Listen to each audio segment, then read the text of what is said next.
You want it? We have it. The hottest mortgage and real estate strategy broadcast in the nation.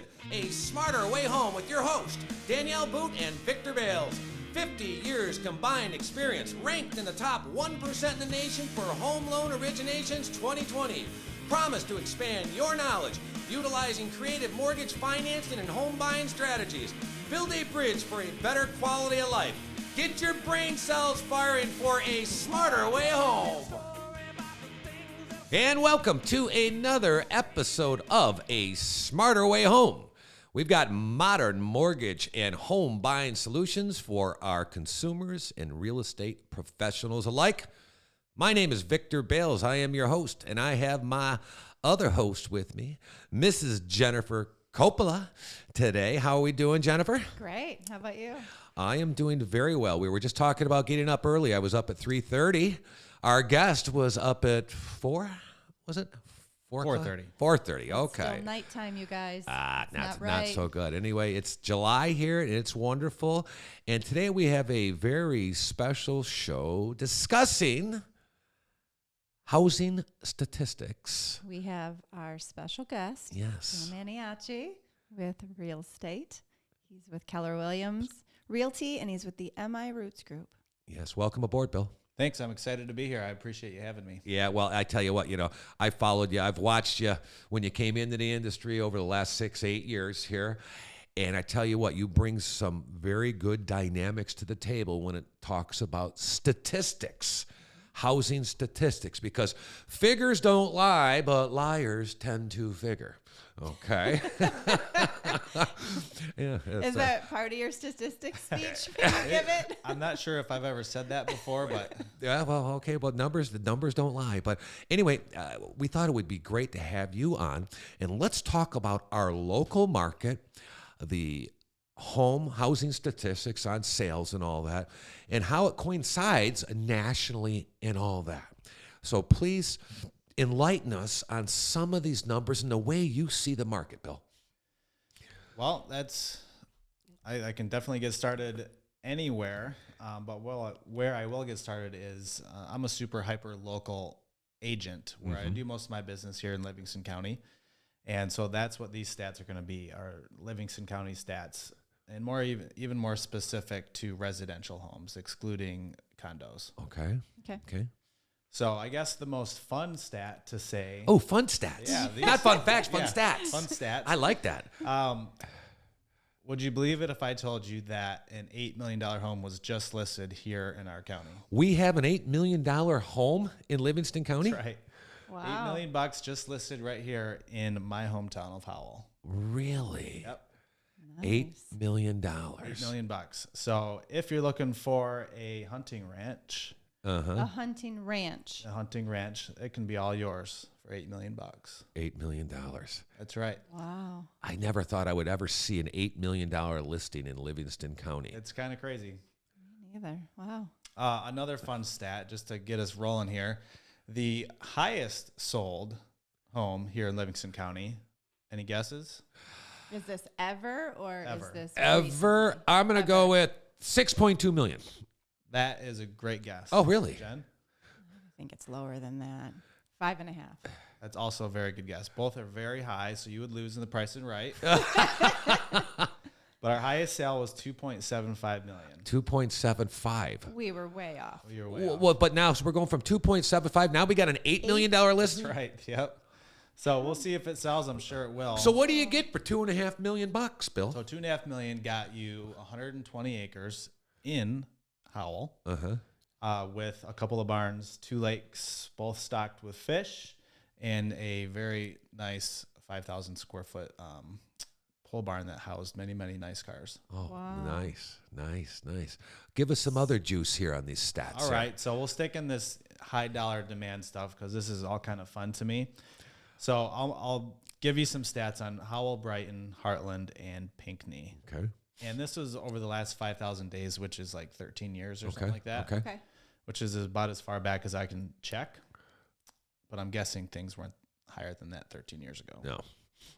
So in Howell, there's been $8 million sales. $8 million sales. 1 million. $8 million plus sales. How about that? Okay. Currently, right now, there's 10 listed. There's $1 million plus. $10 million properties for sale. Listed. Yep. So for Brighton takes the cake here. There has been 66 $1 million plus sales in Brighton. In the last year, or is this the last 13 years? Well, basically 5,000 days. Okay. But I would assume that was probably in the last year. Most recent, yeah. So now that $1 million home this year was priced or worth what last year with these appreciation rates? Yeah, that $1 million home last year was probably worth somewhere in the range of $850,000. Oh my gosh. $150K. Performing better than my retirement accounts, my stock accounts. Yeah, okay. So out of that 66, 8 of them have been so far this year, 6 months in. 6 months in. And there are currently 14 homes listed in Brighton for $1 million or more. $1 million or more, okay. So let's jump down to Pinckney. There's been $21 million sales ever. 5 this year, and 4 are currently listed in Pinckney. So this is all due to the appreciation here in this last 12 months, 24 months. And a lot of the homes in Pinckney are on the chain of lakes, which is pretty cool. Chain. Okay. And then finally in Heartland, there's been 10 $1 million plus sales, and 5 are currently listed in Heartland. Wow. That's where I live. There you go. Heartland, yeah. So the $1 million plus market is definitely growing here in Livingston County, which is fantastic. Where are these buyers coming from? Are they in county, or are they from out of county wanting to move out to our wonderful area? You know, it's a really good question, and I don't know the answer to that. Okay. Probably a combination of both. Probably have some moving around here, plus moving in here. Definitely. Yeah. So Livingston County has the lowest taxes in the state of Michigan. Really? Oh, that's a fun fact there, or fun stat. We have the lowest tax base? Yep. In the state. In the state. Tax base, yep. Wow, that's a good selling point for Livingston County. Absolutely. Especially when you say that we have the highest median home income as well. Wow, okay. So does that make it more intriguing for people to transfer here to Livingston County because of the tax base? But does that also give a false appreciation because of our low tax base? I would say yes, but I think they kind of exist together. Okay. So you could get the same house in Milford on one side of the county line as you could on the other side, and probably pay an extra $500 a month in taxes in Oakland County. Wow. So, Livingston County has the lowest tax in the state. I didn't know that at all. That's a good one, man. Yeah, that's pretty good. Yeah. So you asked where the buyers are coming from. Don't try to pull them all in, though. Remember, we have an inventory shortage. Oh, that's right. Yeah. Be careful with that. Yeah, okay. Which drives prices up even further. Right. Okay. Which, of course, with the inventory problem, since the pandemic, we've learned that a lot of people can work from home, or at least work much further away from work. Yeah. Or a hybrid. Or a hybrid. Where they're only traveling a day or so a week. Yeah, exactly. So we're seeing an influx of people coming to our county that can work at home, and they don't have to make that drive downtown Detroit or Lansing or Ann Arbor or something like that. Exactly. Okay. That makes sense, and that's good. We've always been a commuter community, and this has just exacerbated that very much. Excellent. So you asked where the buyers are coming from. In the last 3 months, there has been 57 showings of $1 million plus homes. So that we know that there's at least, probably 50-ish $1 million plus buyers out currently here in Livingston County, which is pretty cool. Yeah, that is very impressive. It's all right. Keep our county going. So we'll go right along with the showings. Mindset here. In the last 3 months, there's been over 8,300 showings in Livingston County. 8,300 showings. Wow. So that's in that $1 million, or that's all? That's throughout all of the sale prices. Okay, so let me just break that down. So we had, in 3 months, we had 8,300 showings, but what is the average count on available listings in a particular month?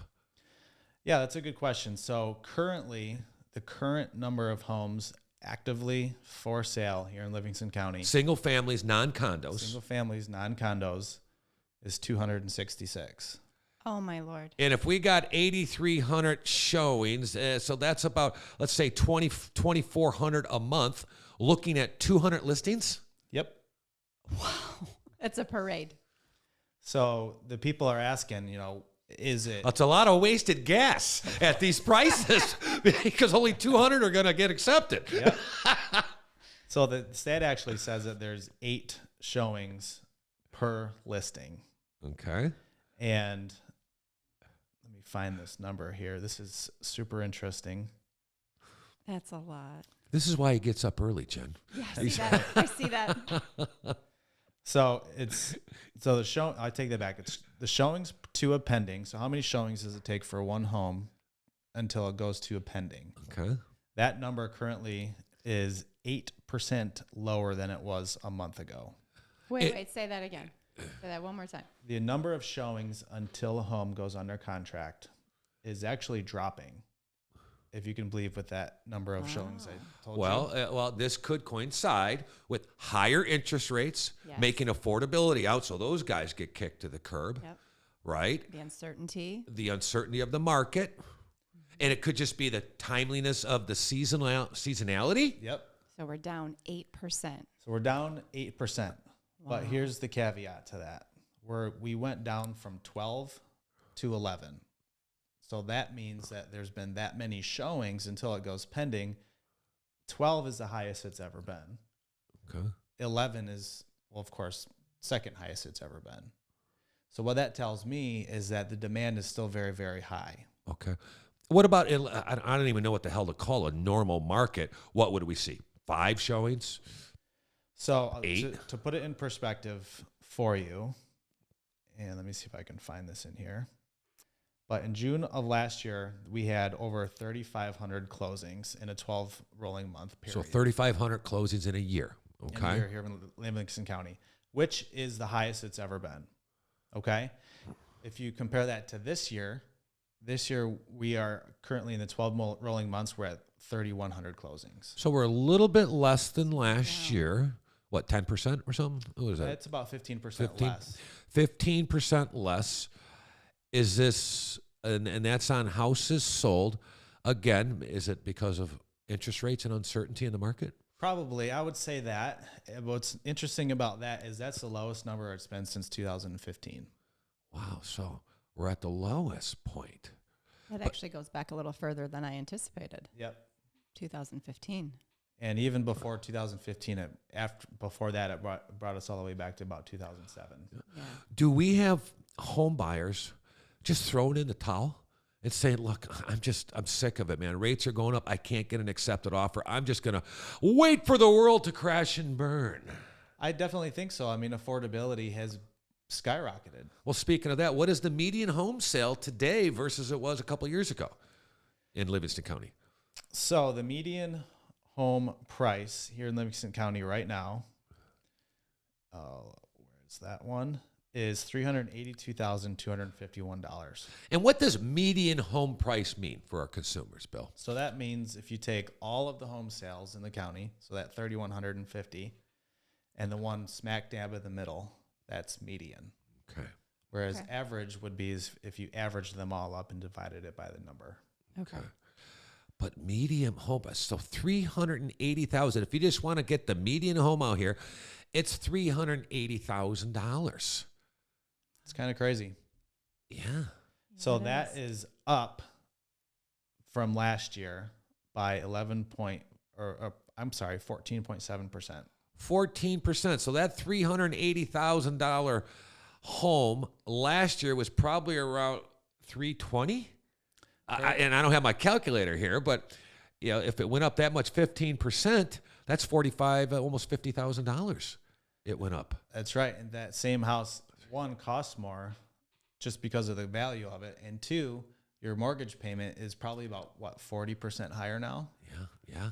About $550 higher because of the interest rate increase. Yeah.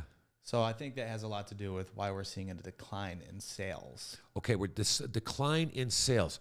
You and I spoke a couple weeks ago, and you were talking about that on the listings, there was a percentage, like 15% of the listings had a price drop or something like that. What did you mean by that, or could you explain that further? Yeah, I absolutely can. So what I track a lot are the stats that to me really show where the market's going, and that is days on market. Mm-hmm. So days on market until a home goes under contract, and then also I track how many price reductions that we have In that time frame. in the same time frame. So I always try and look at a 1 or 2 week time frame to kind of get a feel for where we're at. Sure. And what I've found is that from 1 month ago, in a 1 week span, we would see anywhere between 10 and 15 price reductions. In the last week alone, we've had over 40. 40 price reductions. 40 price On reductions. 200 and something listings. That's right. So, what that That's means a pretty is serious number. What is that, 20%? it's a little over 15% Yeah. of the market that has a price reduction. But what's super interesting is it's a 300% increase in price reductions What does that mean? A 300? From the month before. from the month before. Oh, okay. So we got 300% more homes doing price reductions Than the month before. due to uncertainty, higher interest rates, and Well, why do you think we have the price seasonality. reductions? Do you think it's that they priced out really, really high, anticipating this high number, and then they're retracting? Or do you think it's just the market speaking and saying we're going in a different direction? I think it's a little bit of both. Okay. In my opinion, I think that what it leans more towards, though, is sellers have gotten very used to trying to figure out what their home is worth and then asking even more for that number. Okay. Because they've been able to get it, Okay. mostly because of low interest rates. And without good guidance from their realtor, they're continuing to do that and trying to shoot for the moon and not getting it. So Okay. they're price reducing it. so they're going fishing. They go in the water for a few days. They can't get no nibbles, so they just do the reduction. Exactly. Okay, so and come in line where maybe we think they should be. Exactly. Yep. okay. So it's definitely pretty interesting to see, and we actually kind of see this in this time of year as well. March, April, May, we always see the best appreciation in every single year market. July and August, we see actually where the most inventory comes onto the market more than any other month. You'd think it would be April or May, but it's actually July and August. So Everybody wants to see what their neighbors are doing first. Yep. Or are they solid? Say, good, kids are out of school, man. Let's get this thing done, and let's go buy another one and get them into the new school district. That could be exactly it. Mm-hmm. And with that, we keep hearing low inventory. And compared to last year, we are low, but compared to this year specific, our inventory is the highest it's been all year. Okay. Right now. Right now. Also, compared well, probably due to this last 6-8 weeks with these mortgage rates just climbing. Yeah. God, it's so interrelated. Yep. So Well, sometimes it takes a while for the customer, the seller, to say, should I do this? Should I do this? And when they're watching their neighbors or their family, down the street in the area over the last 4 or 5 months, say, wow, they got high. They got top dollar. They got top dollar. I'm going to do it too. It takes a while for them to learn. Well, and this goes on to that what we've discussed months ago is sellers say, I don't want to sell because I can't find nothing. Yeah. So, but now we're getting it, and so people are becoming more comfortable. Or are they listed because I got to list, I got to move because I got to downsize, I got to upsize, I got to transfer. Well, maybe all the ones being listed in the last couple of months are the ones that bought 4 months ago. They bought first. Now they're selling. There you go. There's an angle there too. I think it's all of the All above. of it. Yeah. All of it. I mean, why do people This is why sell? we drink, right? That's right. But it's exciting to see more inventory come onto the market. Yeah, it is. As a matter of fact, the number of pending or under contract homes has been about 25% more than the active inventory for the better part of 2 years. Oh, that's great. A month ago, that number flipped where the number of active listings superseded, or where the number was bigger than the number of pending listings. So we're seeing a change in the market right before our eyes. So we just kind of have to keep an eye on it and see where these numbers go. And this is actually a very good thing. The market we've been in has been like the wild, wild west where nobody's ever seen before, and we're kind of making up rules as we go. That's true. Talk about appreciation rates. We've seen these double digits out there. I personally can't see this going on forever, but I don't think we're going to go into a negative at all on appreciation. Or you think we're going to stabilize at maybe 6% or something? Any number you want to put on record, Bill, so we can measure it next year? I'd love to. So far this year, we've been appreciating about 1.4% per month. Per month. Oh my gosh. Which is incredible. About the same. It's about 0.25% less than we were appreciating month over month last year. So we're slowing down a little bit, but the appreciation is still very, very good. There. And there's a lot of reasons for that. And the biggest one is supply and demand.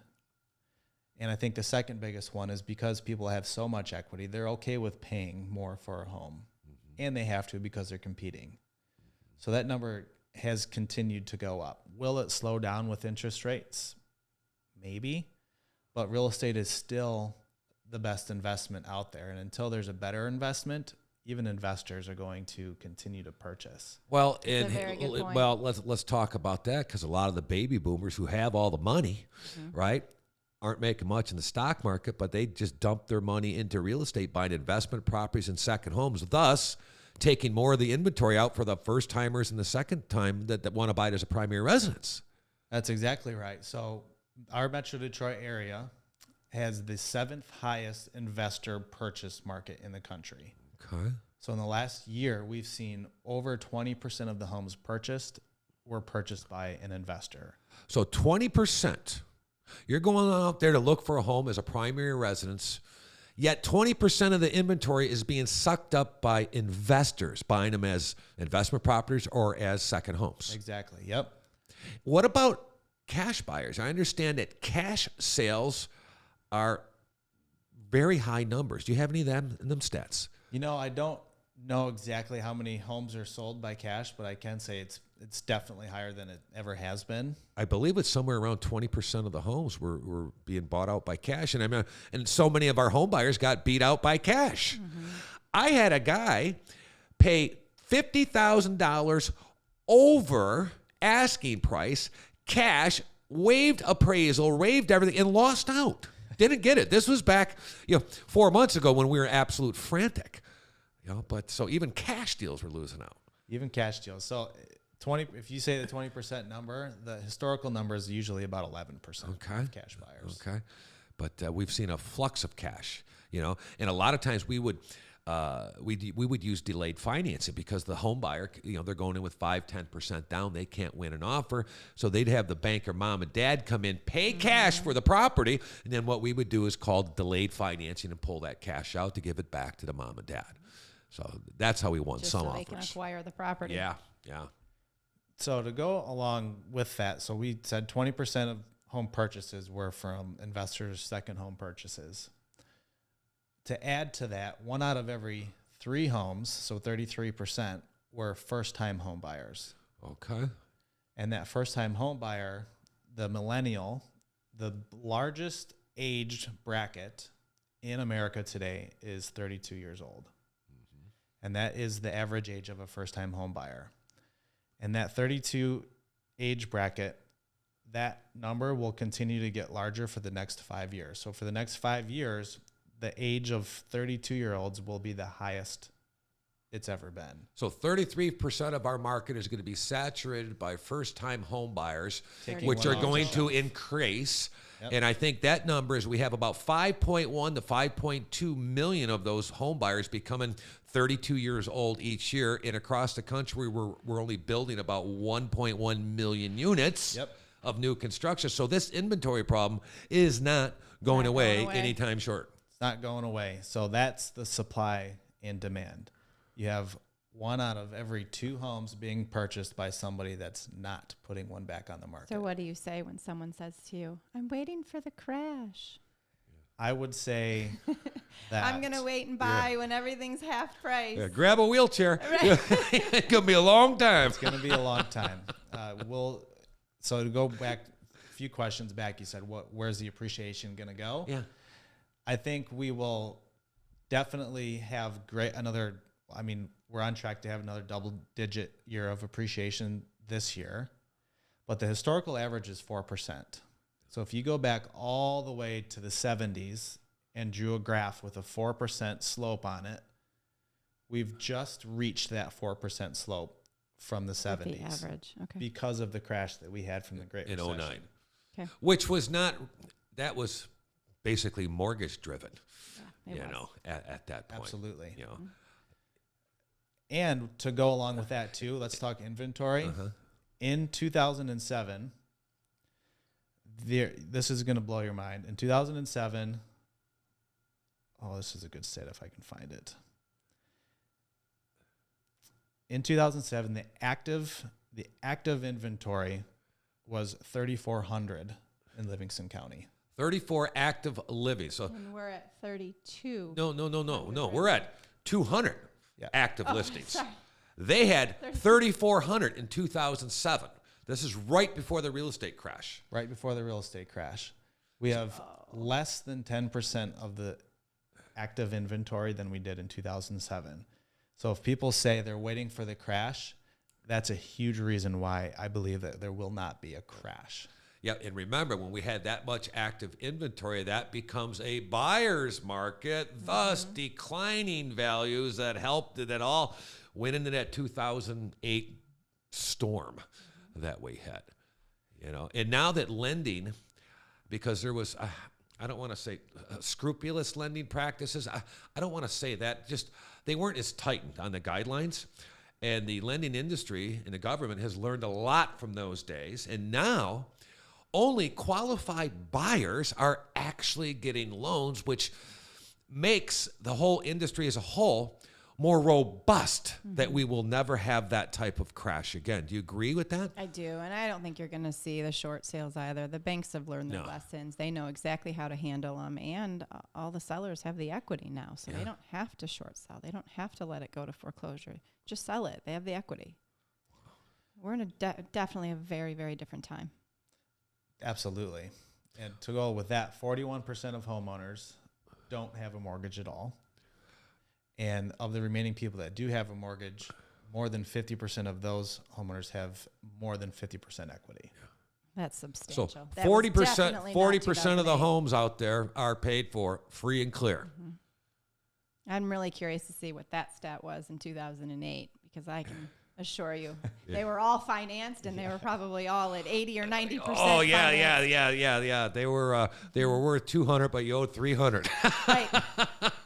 Had some unique programs back then. Yeah. Well, that was the Nina, no income, no assets, stated income. Oh, you cut grass and make $900,000 a year. Oh, here's a house, man. Or the interest onlys. Interest only option arms. Yes. And remember, people, there is no bad mortgage in the world. There are tools in a toolbox. And if you understand how to use those tools, you can become a craftsman.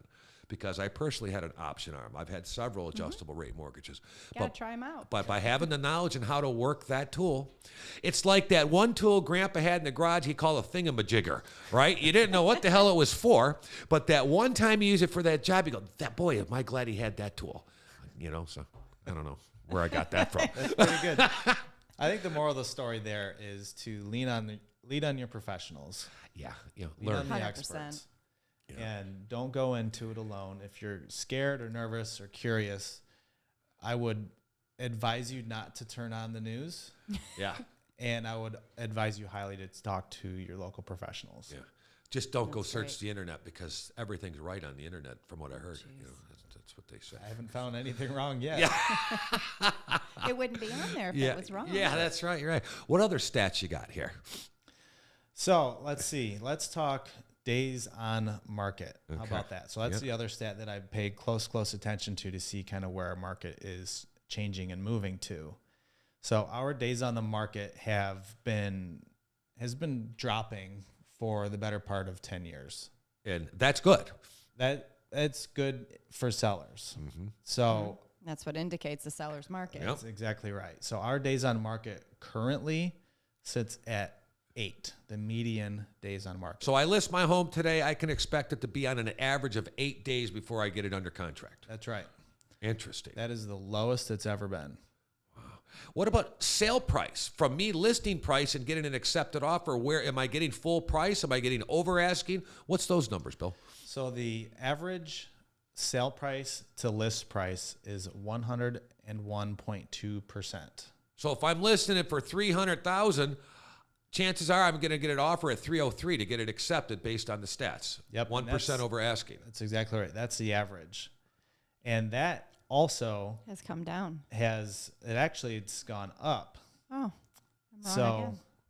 that's actually gone up a little bit. Last year it was just at 101%. So it's gone up 0.2, but it's stayed steady at that same percentage all year long.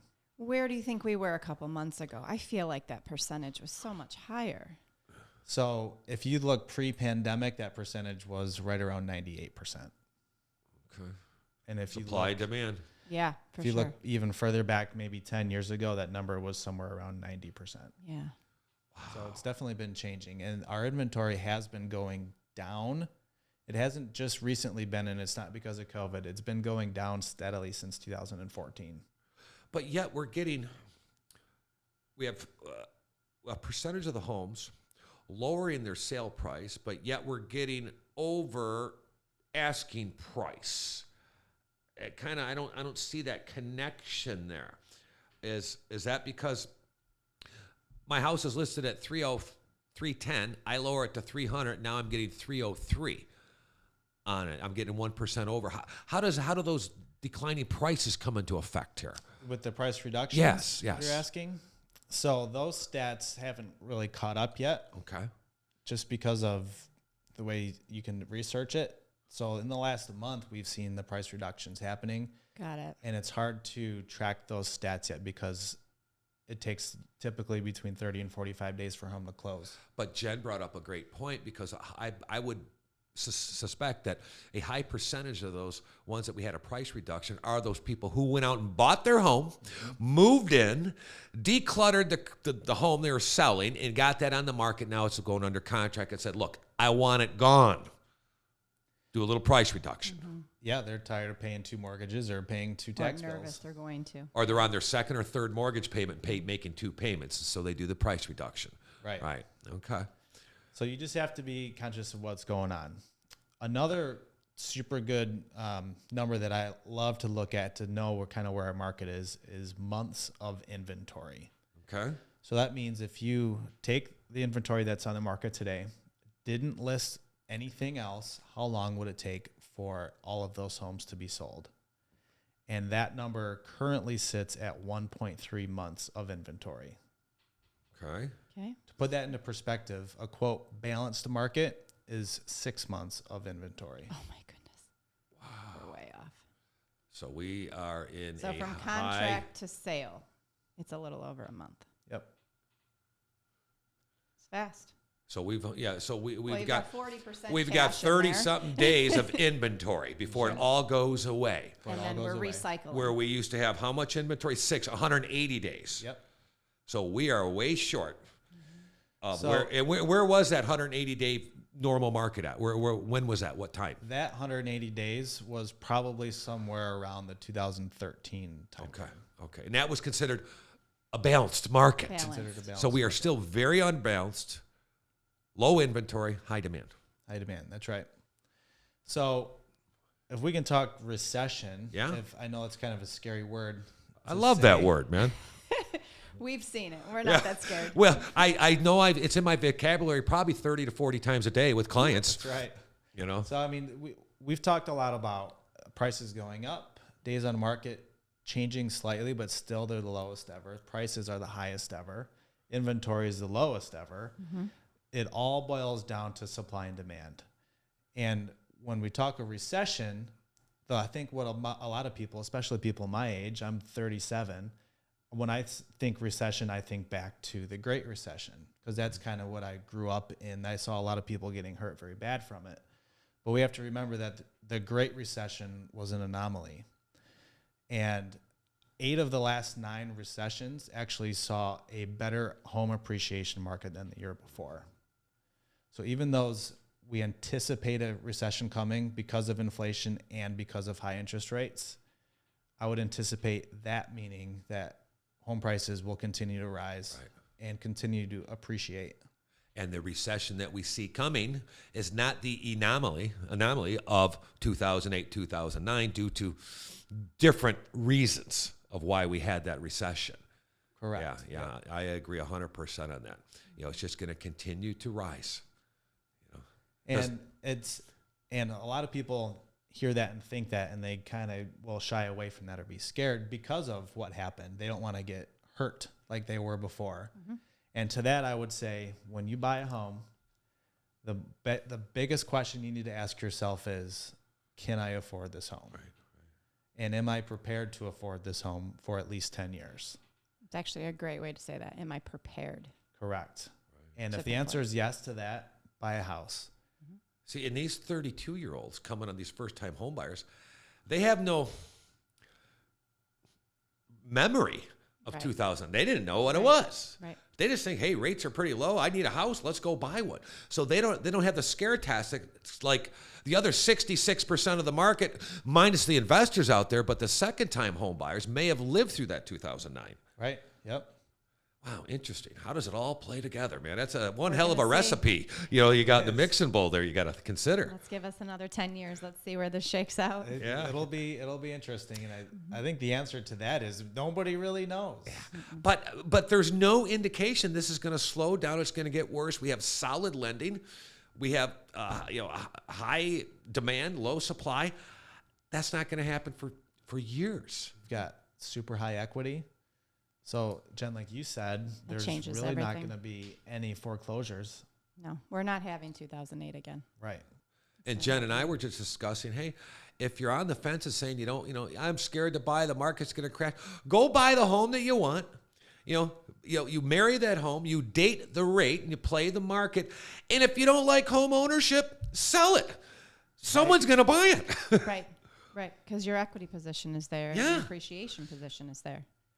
So for numbers wise, it usually costs a homeowner about 8.2% to sell their home. With commissions, transfer tax, owner's policy, the cost of selling a home. Cost of selling a home is about 8.2%. Okay. So if you're ever worried about whether or not you're going to lose money, take what you bought your home for, add 8.2% to it, and once your house is worth that, you're probably going to get away at least breaking even. But what was that number of our appreciation per month? 1.4%. 1.4%. So you got to be in there about 7 months to and then you can sell it. Then you can sell it. And break even. Well, minus capital gain tax, because chances are you're going to sell it for a hell of a lot more than you bought it for. That's right.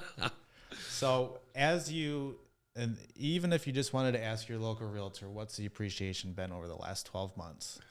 As long as that number is 8.2% or higher, you can afford to sell. Good. This is why your local professionals and their advice comes in very handy. And that's an easy number to look up. Well, Bill, we got to kind of wrap up the show here. How would someone get a hold of you if they want to talk statistics or have some questions regarding this buying or selling of real estate? Pretty easy. You can find us on Facebook at MI Roots Group, MI Real Estate Group. And we're with Keller Williams. You can always Google me, Bill Maniaci. Maniaci. I love that name. Maniac with an I. Maniac. I'm just getting into the Instagram game, so okay. Good luck finding me there because there's not much there yet. But I love talking numbers. I always have been, and I would love to answer any questions. You have a passion for them. Yeah. Any closing advice for our consumers or real estate agents alike? Yeah, I said it again before. I'll say it again. It's important to have the right people in your back pocket, and always, always, always talk to your professional. Excellent. Jen, any closing words? Oh, I think that's great. I think you're right. The professionals. You really need to talk to the professionals. Not Absolutely. Your dad, not your grandma, not your coworker, not your electrician. Absolutely. Talk to your professionals. Yep. You don't go to a heart surgeon for something wrong with your brain. Right. Well, we have our finger on the pulse. Yeah. Yep. So, That's exactly and if it. we need stats, we'll go to Bill. Excellent. Well, that's Mr. Bill Maniaci. I got my co-host, Jennifer Coppola. My name is Victor Bals, and we'll see you next time here on A Smarter Way Home.